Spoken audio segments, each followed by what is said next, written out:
تعالوا نعمل أكلة اقتصادية، ويلا بينا نسلق البتنجان في المية المغلية.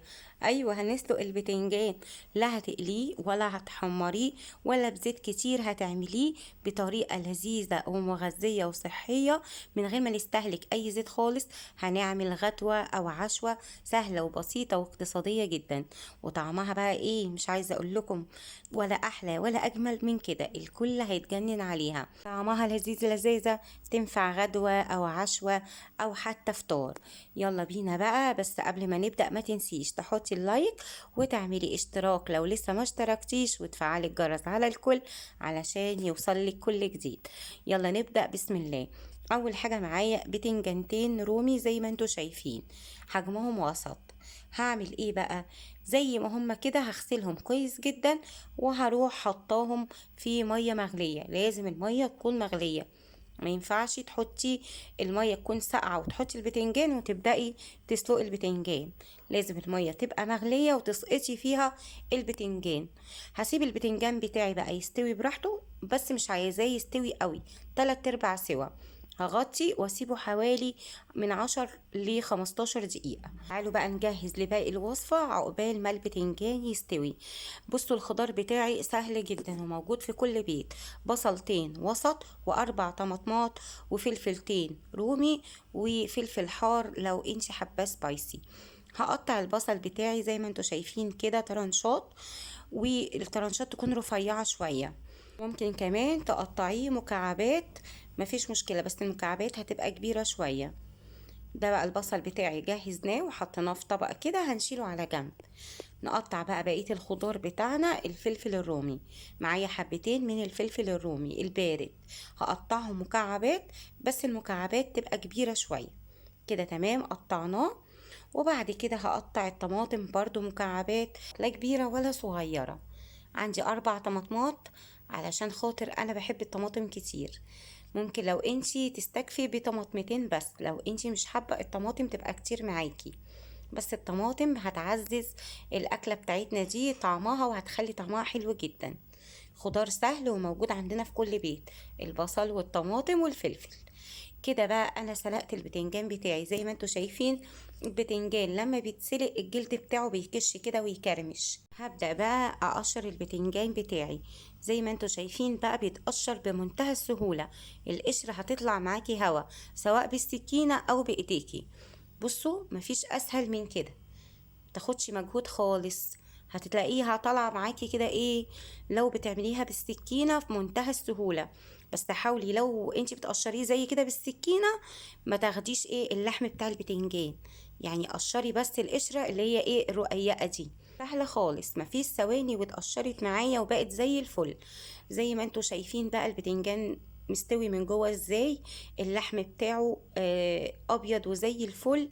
ما خدش معانا وقت في السلق خالص، اتسلق معايا في 10 دقايق بالظبط. زي ما قلت لكم واحنا بنسلقه، مش عايزينه يبقى مهري، 3/4 سوا زي ما انتوا شايفين كده.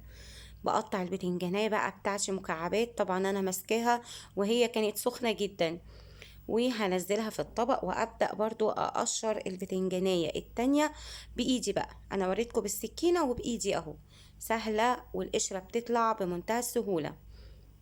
وزي ما قلت لكم هو البتنجان كان سخن جدا، وانا عايزه اعمله بسرعه عشان كنت عاملاها غدوه جنب بقى شويه بطاطس محمره خطيره. بجد بجد اكله في منتهى الجمال، اقتصاديه ومغذيه وطعمها حكايه.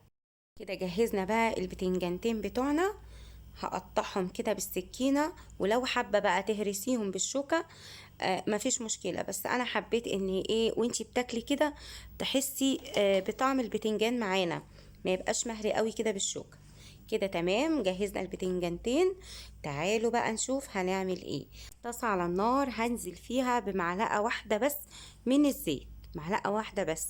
لا استهلكنا بقى زيت، ولا بنقول الزيت غالي، ولا ازازة الزيت بالشيء الفلاني وهتخلص في قلية البتنجان والبطاطس. لا، هي معلقة واحدة نزلت بيها، وهنزل بالبصل اللي احنا كنا مقطعينه طرنشات، وتقلبتين كده. انا مش عايزة البصل يتحمر معايا ولا يصفر، انا عايزة بس البصلتين بتوعي يتبلوا، مش اكتر من كده.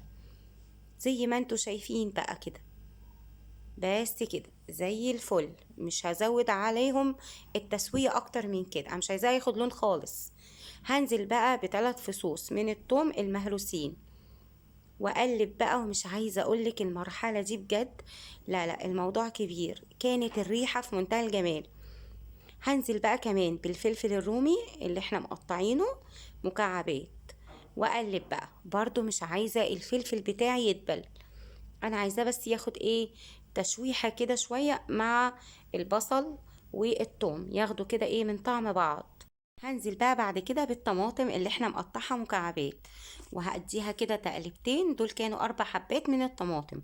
حابة تقللي الطماطم قلليها طبعا براحتك وعلى حسب رغبتك، بس زي ما قلت لكم الطماطم بتعزز طعم الأكلة دي. أكلة بقى طعمها لذيذ لذيذة، تنفع فطار جنب طعمية، تنفع عشاء جنب حتة جبنة وبيض، تنفع بقى غدوة زي ما عملتها كده جنب بطاطس محمرة. مفيش ولا اسهل ولا اجمل من كده، اكله سوبر توفير. هنزل بقى بمعلقه من الصلصه تكون كبيره شويه، واقلب تقلبتين. وبعد كده بقى اسيب الخضار بتاعي يستوي براحته. ممكن تزودي ربع كوبايه من الميه علشان تسهل عليكي سوى الخضار ويستوي بسرعه. بدأ يستوي معايا اهو الخضار، هغطي عليه بقى يستوي براحته. انا مش عايزه الخضار بتاعي برضو يستوي قوي، يعني ما تحاوليش تهريه. عايزين واحنا بناكل كده نحس بطعم الفلفل، نحس بطعم الطماطم، بطعم البصل. فما تهريش الخضار قوي كده. التسوية بتاعته مظبوطة، يعني 10 دقايق بالكتير، ويمكن 10 دقايق كتير، 5 دقايق ويبقى زي الفل. هتبله بقى بتوابل بسيطة جدا، ملح، فلفل، معلقة من الكمون، معلقة من الكزبرة الناشفة، بس كده. وهنزل بمعلقة صغيرة جدا من الخل، وأقلب. يا نهار أبيض على الريحة بقى اللي كانت جايبة لآخر الشارع، وبجد قلب العمارة. هنزل بقى بالبتنجان بتاعي، وأقلب بقى تقلبتين حلوين. أظن بقى بصوا أكلة في منتهى الجمال عملناها ولا خدت معانا اي وقت خالص.